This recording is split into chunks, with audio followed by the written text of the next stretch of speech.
तो hello guys, मैं आपका स्वागत करता हूँ हमारे चैनल जहांगीर क्लासेस एकेडमी में। आज हम बात करेंगे साइंस का चैप्टर 2, सूक्ष्म जीव मित्र एवं शत्रु।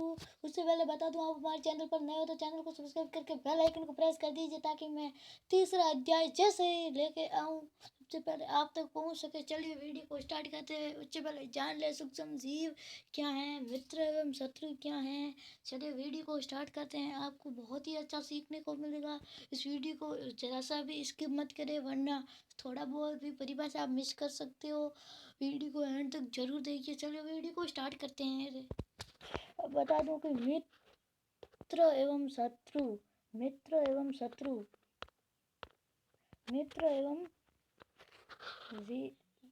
शत्रु। अब सबसे पहले मैं बताना चाहता हूँ सूक्ष्म जीव की परिभाषा। सूक्ष्म जीव की परिभाषा, सूक्ष्म जीव की परिभाषा है वह जीव जो हम यंत्र के बिना नहीं देख सकते, केवल आंखों से नहीं देख सके, उसे सूक्ष्म जीव कहते हैं। मित्र, सूक्ष्म जीव कई प्रकार के होते हैं, उसमें से एक है मित्र।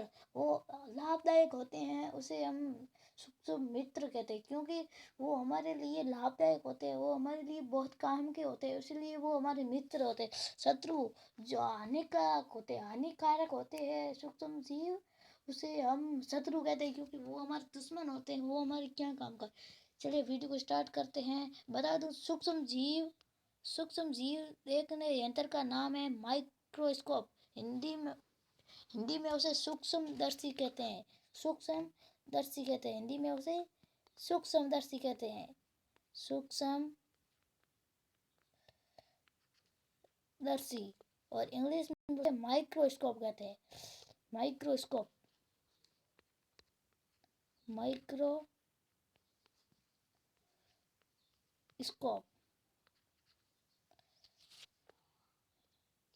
चलिए वीडियो को कंटिन्यू करते हैं। ये देखिए, आपको सूक्ष्म जीव की परिभाषा दिखाई दे रही होगी।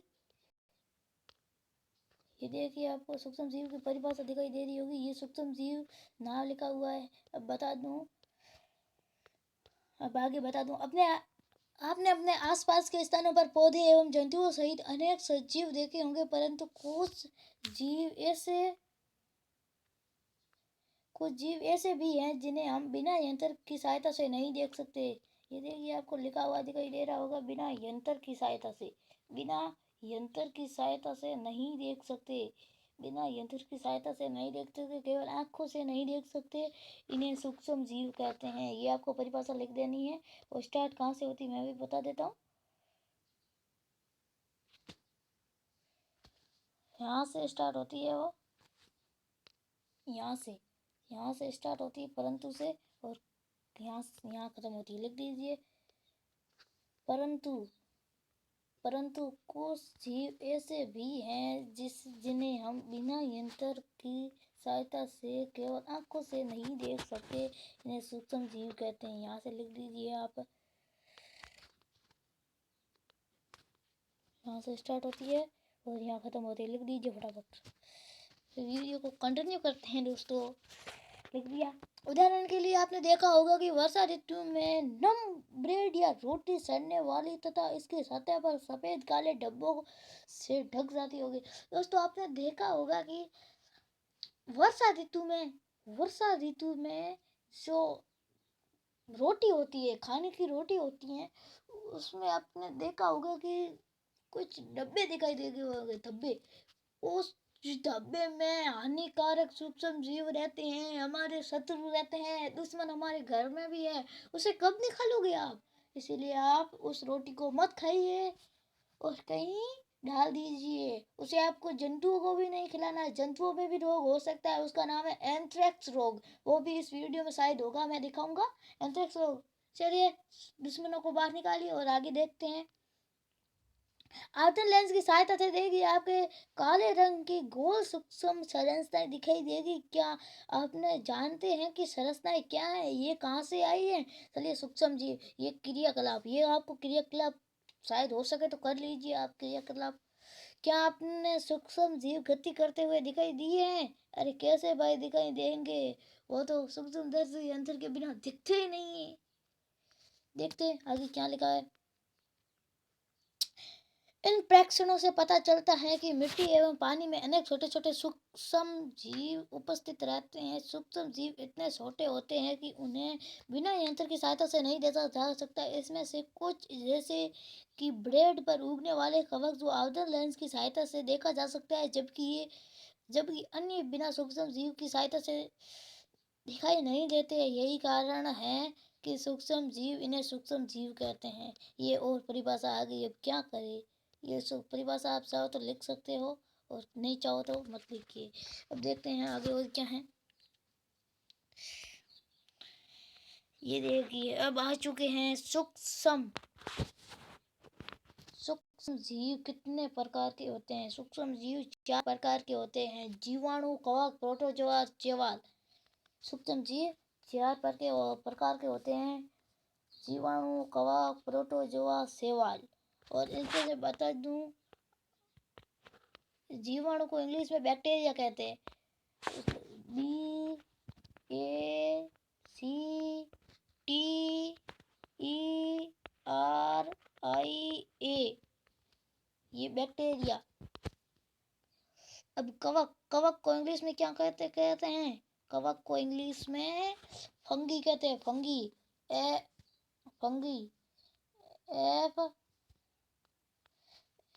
FUNGI,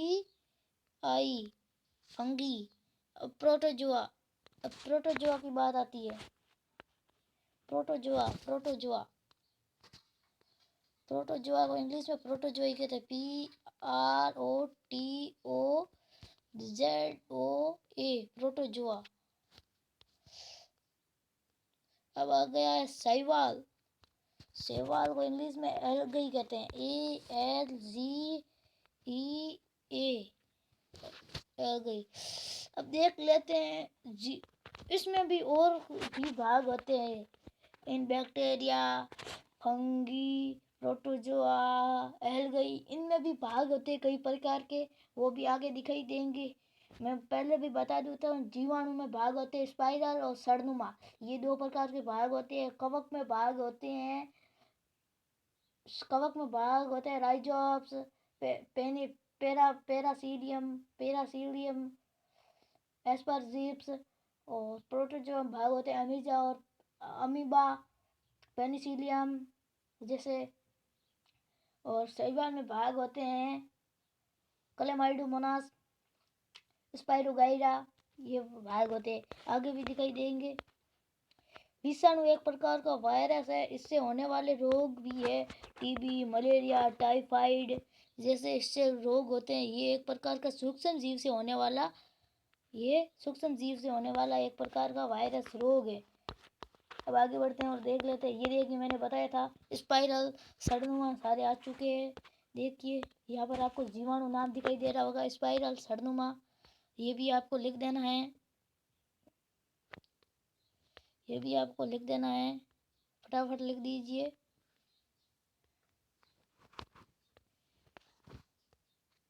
स्पाइरल और सड़नुमा। अब आगे बढ़ते हैं और जान लेते हैं शैवाल के मैंने आप लोगों को बताया था। ये देखिए शैवाल है, तो स्पाइरोगाइरा, क्लेमाइडोमोनास, ये शैवाल के भाग है। आप ये भी लिख दीजिए। अब आगे हैं प्रोटोजोआ के भाग है अमीबा, पैरामीशियम। अब आगे आए कवक के भाग राइजोप्स, पेनिसिलियम और एस्परजीप्स। आपको ये लिख देना है, सारे लिख दीजिए। ये देखिए जीवाणु के लिख दीजिए, लिख दिए। अब लिख दीजिए शैवाल के, अब लिख दीजिए प्रोटोजोआ के, और अब लिख दीजिए कवक के। लिख दिया बच्चों। अब देखते हैं आगे। मित्र और सूक्ष्म जीव, मैंने बताया था ना सूक्ष्म जीव 2 प्रकार के होते हैं, मित्र और शत्रु। अब आ गया है मित्र व सूक्ष्म जीव, आपके फ्रेंड्स। सूक्ष्म जीव भिन्न कार्यों में उपयोग किए जाते हैं। इनका उपयोग दही, ब्रेड एवं केक बनाने में किया जाता है। दही और केक बनाने में भी सूक्ष्म जीव का उपयोग किया जाता है। दूध में लैक्टो भारी मात्रा में लैक्टो होता है और दूध से दही परिवर्तन करने के बाद दही में भी लैक्टोबैसिलस आ जाता है। शायद इसमें आपको बताया होगा, मैं आगे बताऊंगा। प्राचीन काल से भी सूक्ष्म जीवों का उपयोग अल्कोहल बनाने में किया जाता है। अल्कोहल। अब देखते हैं आगे। पर्यावरण को स्वच्छ रखने के लिए भी इनका उपयोग किया जाता है। उदाहरण के लिए कार्बन अपशिष्ट, सब्जियों को छिलके, जंतु अपशिष्ट, विष्ठा इत्यादि का अपघटन जीवाणुओं द्वारा किया जाता है तथा हानिकारक पदार्थ बनते हैं। स्मरण कीजिए जीवाणुओं का उपयोग औषधि उत्पादन एवं कृषि में मृदा की उर्वरता में वृद्धि करने के में किया जाता है, जिसे नाइट्रोजन स्थिरीकरण कहते हैं। ये आपको पूरा लिखना है बच्चों। ये देखिए, ये आपको लिखना है और इसे याद भी करना है। चलिए दोस्तों, फटाफट लिख दीजिए। इसे आप फटाफट लिख दीजिए। इसे फटाफट लिख दीजिए आप बच्चों। लिख दिया ना बच्चों? अब देखते हैं आगे। दही एवं ब्रेड बनना, दही एवं रोटी बनना। आप कक्षा 6 में पढ़ चुके हैं। जीवाणु दूध को दही में परिवर्तित करते हैं। ये मैंने बताया था ना मित्र, ये दूध से दही में परिवर्तन। दूध दही बने नहीं, दूध से दही बनता है तब उसमें भी जीवाणु पाए जाते हैं। बिना जीवाणु से दूध से दही नहीं बनता है। आपने पढ़ा होगा ये भी। अब बढ़ते हैं। सूक्ष्म जीव कहाँ रहते हैं? सूक्ष्म जीव कहाँ रहते हैं, पहले ये पढ़ लेते हैं।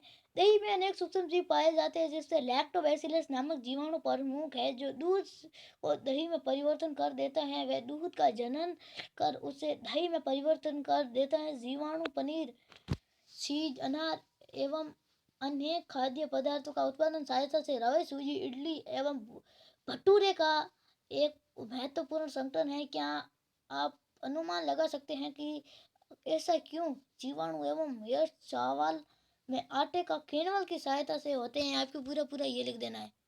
आपको ये पूरा लिख देना है बच्चों। ये आपको पूरा लिखना है बच्चों। बच्चों ये आपको लिखना है, पूरा लिख दीजिए।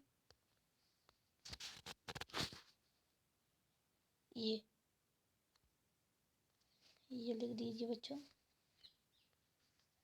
लिख दिया? बढ़ते हैं आगे। देख लेते हैं सूक्ष्म जीव कहाँ रहते हैं। ये क्या वजह है?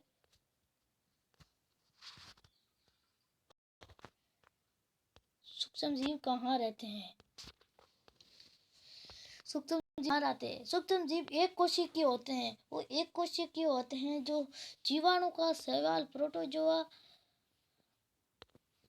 कुछ प्रोटोजोआ शैवाल का कवक में बर्फीली सकते हैं। ठंडी से ठंडी जगह पर रह सकते हैं, गर्म से गर्म जगह पर रह सकते हैं, रेगिस्तान में भी रह सकते हैं ये जीव।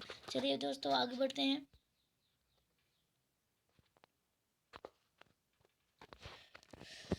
सूक्ष्म जीव और हम, इसमें भी क्या लिखा है देख लेते हैं। सूक्ष्म जीव और हम, इसमें भी क्या लिखा है देख लेते हैं हम। सूक्ष्म जीवों को हमारे जीवन में महत्वपूर्ण भूमिका है। इनमें से कुछ हमारे लिए लाभदायक है तथा कुछ हानिकारक है। जीवों को रोग के कारण आइए हम विस्तार से देखते हैं। आपको बच्चों यहाँ से लगाकर सूक्ष्म जीवों से लगाकर यहाँ तक लिख देना है, तक यहाँ से लिख देना है, यहाँ तक लिख देना है। अब बढ़ते हैं आगे। ये तो पढ़ चुके हैं हम। ये बच्चों लिख देना। एक बर्तन में आधा किलोग्राम आटा अथवा मैदा लेकर उसमें से थोड़ी चीनी डालकर गरम जल से मिलाइए। अब आगे है किण्वन। लुई पास्चर, ये लुई पास्चर है 1857 में इसने किण्वन की खोज की थी। ये एक साइंटिस्ट है। ये आपको लिखना है बच्चों। ये घन एल्कोहल की चीनी, जो यहाँ से लिखना है आपको बच्चों। इस चीनी से लगाकर यहाँ तक ये पूरा पूरा भी लिख दीजिए आप, ये पूरा पूरा लिख दीजिए बच्चों आप, ये पूरा पूरा लिख दीजिए बच्चों। बाद में लिखिए किण्वन की खोज किसने की थी। किण्वन की खोज लुई पास्चर ने 1857 में की थी। देखते हैं आगे, सूक्ष्म जीवों के औषधीय उपयोग। सूक्ष्म जीवों के औषधीय उपयोग, जब हम बीमार पड़ते हैं तो डॉक्टर के पास पेनिसिलियम का इंजेक्शन लेने जाते हैं। पेनिसिलियम किस में आता है? पेनिसिलियम आपको पता है कि नहीं? अभी मैंने थोड़ी देर पहले भी बताया था। पेनिसिलियम प्रोटोजोआ में आता है, अथवा कोई अन्य प्रतिजीवी की गोली अथवा कैप्सूल की स्रोत। ये बीमार, हाँ एक और बता दूं, जीवाणु को हटाने, बैक्टीरिया को हटाने के लिए एक दवा है जिसका नाम प्रतिजैविक या एंटीबायोटिक, प्रतिजैविक एंटीबायोटिक, ये लिख देना है आपको। जीवाणुओं को हटाने या नष्ट करने की दवा का नाम या कैप्सूल का नाम प्रतिजैविक अथवा एंटीबायोटिक है।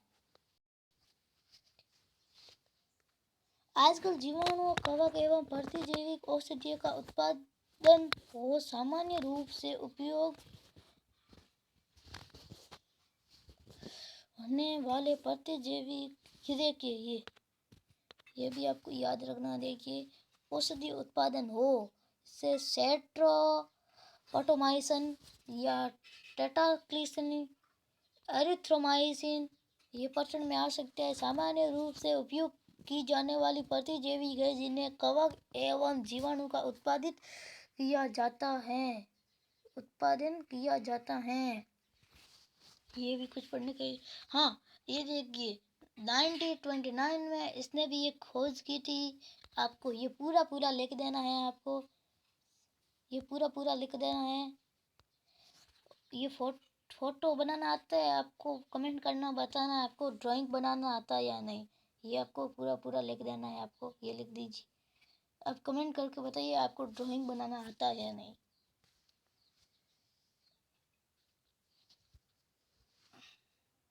ये लिख दिया ना आपने। इस साइंटिस्ट ने पेनिसिलियम बनाई थी, पेनिसिलियम।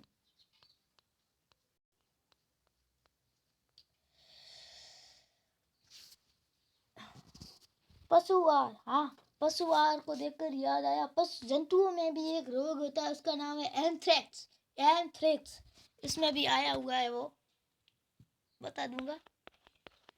ये वैक्सीन, ये भी आपको लिख देना है। ये एडवर्ड जेनर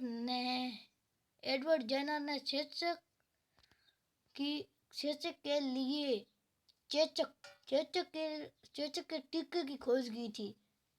आपको लिख देना है, एडवर्ड जेनर ने चेचक के टीके की खोज की थी और कब की थी। ये आपको लिखना है, एडवर्ड जेनर ने चेचक के टीके की खोज की थी और वो भी 1798 में।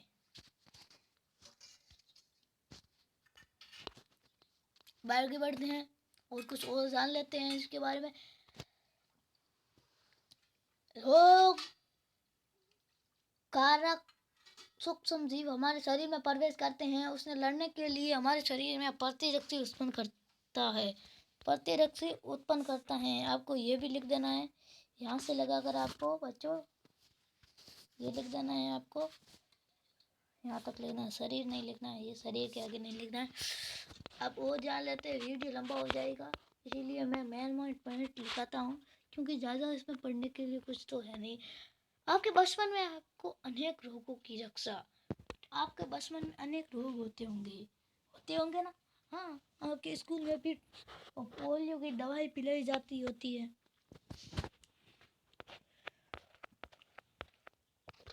मिट्टी की उर्वरता में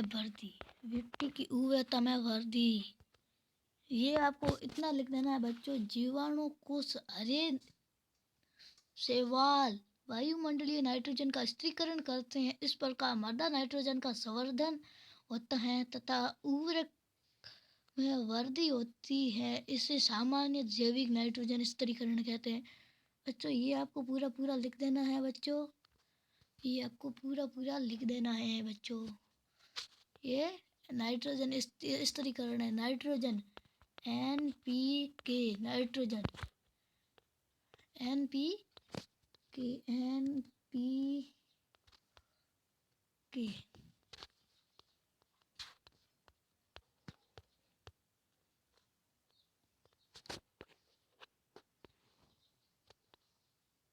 एन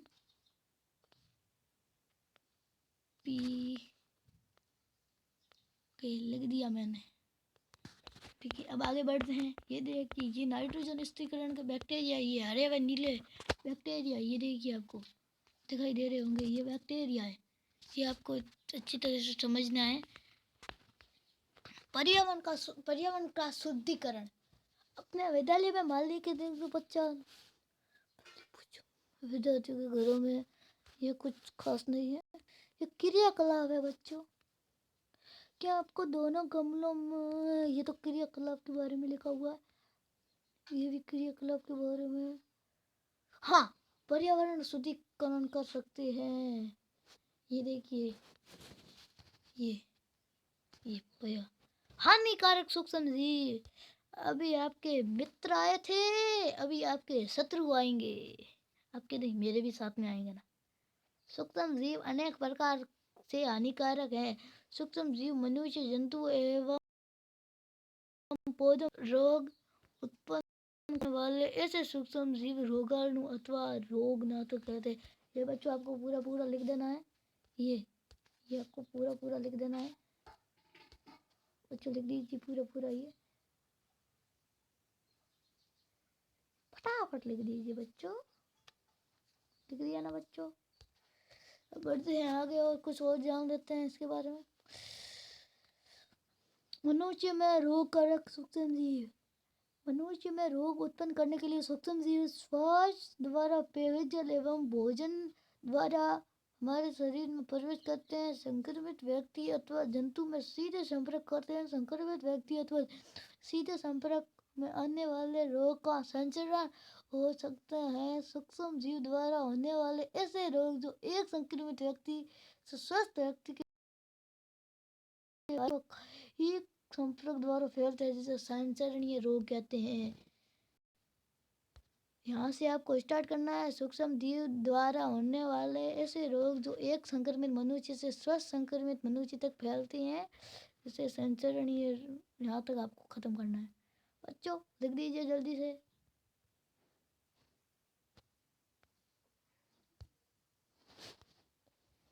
संचरणीय रोग कहते हैं।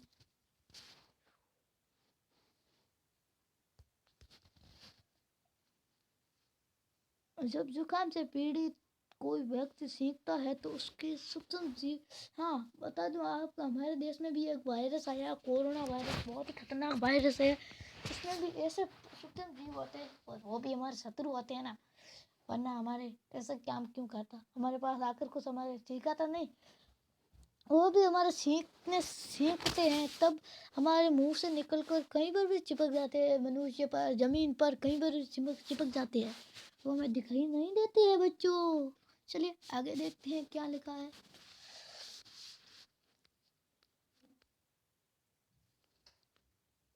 हाँ, ये एक मादा एसिड मादा एसिड नाम का मच्छर है। ये देखिए, मादा एसिड नाम का मच्छर है, मादा एसिड नाम का। ये तो शॉर्टकट बोल रहा हूँ तो इसका, ये देखिए आपको दिखाई दे रहा होगा, मादा एनोफ्लीज मच्छर। इससे मलेरिया, डेंगू जैसे रोग होते हैं।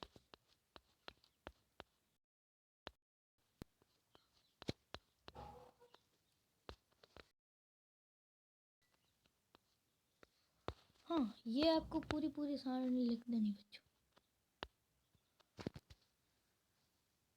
इसे आपको पूरी लिखनी है बच्चों, ये आपको पूरी लिखनी है बच्चों, ये पूरी लिख दीजिए बच्चों, पूरी लिख दीजिए बच्चों। मैं जूम करके भी दिखा देता हूँ। बढ़ते हैं आगे।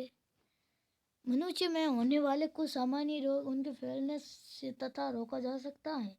जंतुओं में रोग कारक जीवाणु, अनेक सूक्ष्म जीव एवं मनुष्य में, पौधों में भी रोग पाए जाते, पौधों में रोग होते। रॉबर्ट कोच ने सन 1876 में बेसिलस एंथ्रेसिस नामक जीवाणु की खोज की थी, जिसे एंथ्रेक्स रोग कारक है। एंथ्रेक्स रोग, ये आपको लिख देना है बच्चों। ये देखिए, जिसने कब खोज की थी? 1877 में, 1876 में। ये आपको पूरा पूरा लिख देना है बच्चों। ये फटाफट लिख दीजिए बच्चों। अब आगे बढ़ते हैं और जान लेते हैं और क्या। देख, मैंने आपको बताया था ना, जंतुओं में भी एंथ्रेक्स रोग होता है। वो भी आ गया है आपको। जंतुओं में भी भयानक रोग होते हैं एंथ्रेक्स। आप लिख दीजिए, जंतुओं में होने वाला जीवाणुओं से रोग का नाम एंथ्रेक्स है।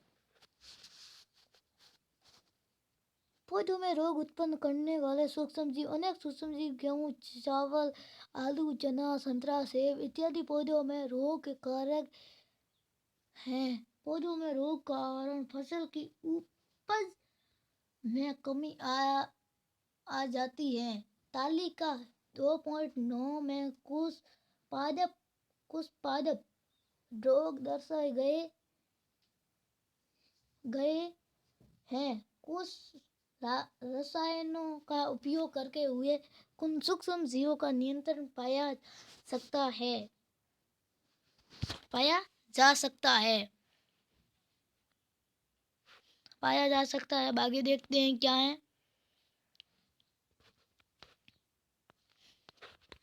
ये देखिए, सूक्ष्म जीव द्वारा होने वाले पौधों में रोग। ये पौधों में रोग है। ये पौधों में होता है रोग। ये नींबू, गेहूं, रस, भिंडी, ये भी आपको पूरा पूरा लिख देना बच्चों। यहाँ से लगाकर यहाँ तक पूरा पूरा लिख देना बच्चों। पूरा पूरा लिख देना बच्चों। अब देखते हैं आगे। फूड पॉइजनिंग, खाद्य विषाक्तन। पूज्यों के एक मित्र में उसे एक पार्टी का आमंत्रण किया। वहाँ अनेक प्रकार के व्यंजन खाए गए। आने पर उसे वमन उल्टी होने लगी। वमन उल्टी, एक उल्टी का नाम है वमन। उसे अस्पताल ले जाया गया और डॉक्टर को बताया कि इसे विषाक्तन कारण का स्थिति है।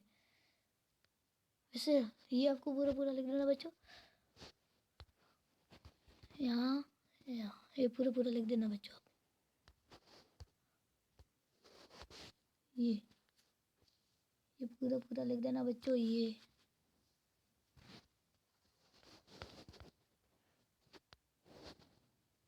खाद्य परीक्षण, अध्याय 1 में हमने खाद्य बीजों का परीक्षण एवं खाद्य परीक्षण और भंडार, ये भी कुछ पढ़ने के लिए है नहीं। देखते हैं आगे क्या लिखा हुआ है। परिरक्षक,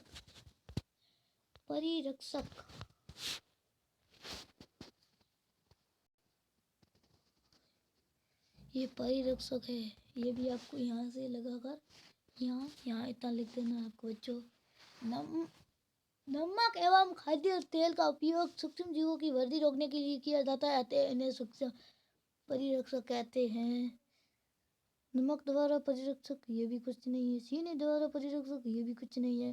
तेल एवं सिरके का परिरक्षक, कुछ नहीं। गर्म एवं ठंडा पानी का सूक्ष्म जीव, हाँ, उबाले हुए पानी का आपको लगा यहाँ पर सूक्ष्म जीव है, वहां पर डाला जाए तो शायद वो सूक्ष्म जीव नष्ट हो सकते हैं।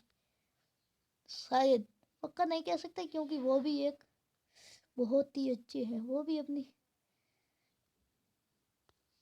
इसी प्रकार हम अपना भोजन रेफ्रिजरेटर में रखते हैं। रेफ्रिजरेटर सूक्ष्म जीवों की वृद्धि को रोकता है।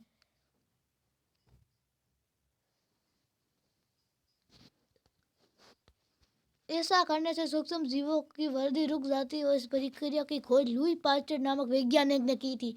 लुई पास्चर ने की थी। कब की थी आपको पता ही होगा, मुझे बताने की जरूरत नहीं पड़ेगी शायद। चलिए वीडियो को और आगे देखते हैं।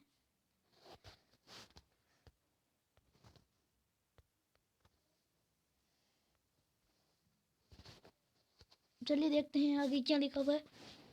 भंडारण में पैकिंग, ये भी कुछ नहीं है ज़्यादा।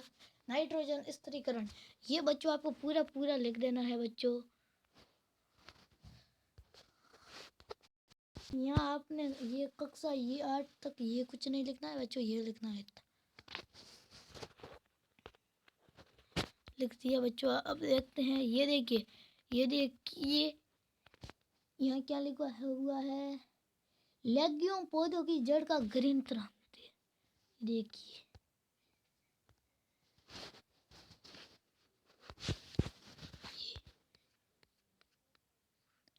मैं उपस्थित होता है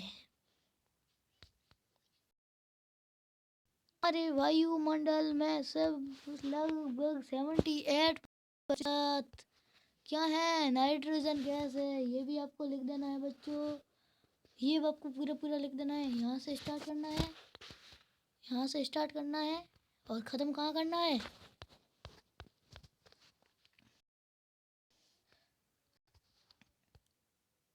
यहाँ पर। यहाँ देखते हैं आगे क्या लिखा हुआ है।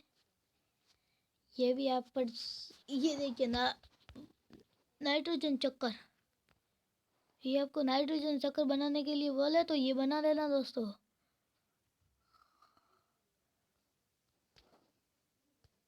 ये नाइट्रोजन चक्कर है, ये पूरा पूरा आपको बनाना है दोस्तों।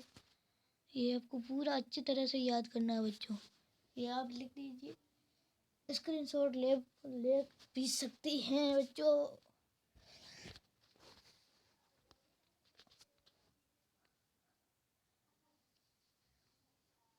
अब क्वेश्चंस और आंसर आ चुके हैं, मैं बता दूं क्वेश्चंस और आंसर।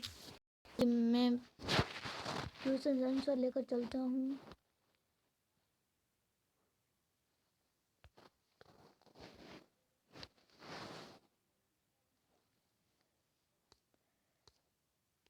ये देखिए आ चुका है क्वेश्चंस नंबर 1।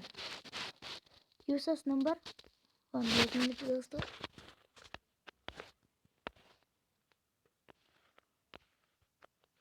क्वेश्चंस नंबर 1, ये देखिए, रिक्त स्थानों की पूर्ति कीजिए, रिक्त स्थानों की पूर्ति कीजिए। सूक्ष्म, अब जान लेते हैं क्या, सूक्ष्म जीवों को की सहायता से देखा जाता है। सूक्ष्म जीवों को सूक्ष्मदर्शी यंत्र से देखा जाता है। ये देखिए आपको दिखाई देगा। इसका मतलब है सूक्ष्म जीव, इसका मतलब है सूक्ष्म जीव, सूक्ष्म दर्शी। ये आपको यहाँ पर लिखा हुआ होगा, ये देखिए आपको यहाँ पर लिखा हुआ दिखाई देगा। अब देखते हैं दूसरा क्वेश्चन है, 2 नंबर। नीले हरे शैवाल वायु से नाइट्रोजन का स्थिरीकरण करते हुए मिट्टी की उर्वरता में वृद्धि करते हैं। ये मैंने बताया था आपको पार्ट में। अब आगे एल्कोहल का उत्पादन यस्ट नामक सूक्ष्म जीव ने किया था, मैंने बताया था ना आपको। ये आपको लिख दीजिए, ये पहला क्वेश्चन पूरा और ये नीचे आपको आंसर भी दिखाई देंगे। अब दूसरा सेकंड क्वेश्चन है, सही शब्द के आगे राइट का निशान कीजिए। ये देखिए, अब इसमें से सही कौन सा है बता दूं आपको। यस्ट का उपयोग निम्न उत्पादन में किया था। यस्ट का उपयोग एल्कोहल में हुआ था। एल्कोहल, ये देखिए आपको दिखाई दे रहा होगा एल्कोहल। ये आप, और निम्न में से कौन सा प्रतिजैविक है, निम्न में से कौन सा प्रतिजैविक है, ये निम्न में से कौन से प्रतिजैविक है, ये सेकंड वाला प्रतिजैविक है। मलेरिया परजीवी का वाहक है मादा एनोफ्लीज मच्छर। सेंचुरियन रोगों का सबसे मुख्य कारण है घरेलू मक्खी। ब्रेड अथवा इडली फूल जाती है, इसका कारण है यस्ट कोशिकाओं की वृद्धि। अब से लास्ट, चीनी को अल्कोहल में परिवर्तन करने का प्रक्रम का नाम है चीनी। इसका मतलब क्या है, चीनी में अल्कोहल में परिवर्तन करने का नाम है किण्वल। अब आ गया ये थर्ड क्वेश्चंस, इसमें आपको मिलान करना है। ये देखिए, ये जीवाणु राइजोबियम लैक्टोबैसिलस, यह एक प्रोटोजोआ, एक विषाणु। ये इसका मैं आंसर दिखाता हूँ आपको। ये देखिए, ये कहाँ से मिलेंगे, ये यहाँ मिलेंगे। ये ये आपको लिख देना है बच्चों। अब देखते हैं चौथा क्वेश्चन क्या है। क्या सूक्ष्म जीव बिना यंत्र की सहायता से देखे जा सकते हैं? यदि नहीं तो वे कैसे? नहीं, सूक्ष्म जीवों नग्न आंखों से नहीं देखा सकते क्योंकि वे बहुत छोटे होते हैं। इन्हें सूक्ष्म के मदद से ही देखा जा सकता है। अब बढ़ते हैं आगे और क्या देखते हैं आगे। सूक्ष्म जीवों के मुख्य वर्ग। सूक्ष्म जीव को मुख्य 4 वर्ग है, मैंने बताया था ना आपको। सूक्ष्म जीवों के मुख्य 4 वर्ग है। सूक्ष्म जीव को 4 समूहों में वर्गीकृत किया जाता है। बैक्टीरिया, कवक, प्रोटोजोआ और कुछ शैवाल। अब आ गया है छठा क्वेश्चन। वायुमंडलीय नाइट्रोजन का मिट्टी में स्थिर करने के सूक्ष्म जीवों के नाम। ये तो आपको पता ही होगा, इसीलिए लिख दीजिए आप। ये 6 क्वेश्चंस का आंसर यहाँ नीचे लिखा हुआ है।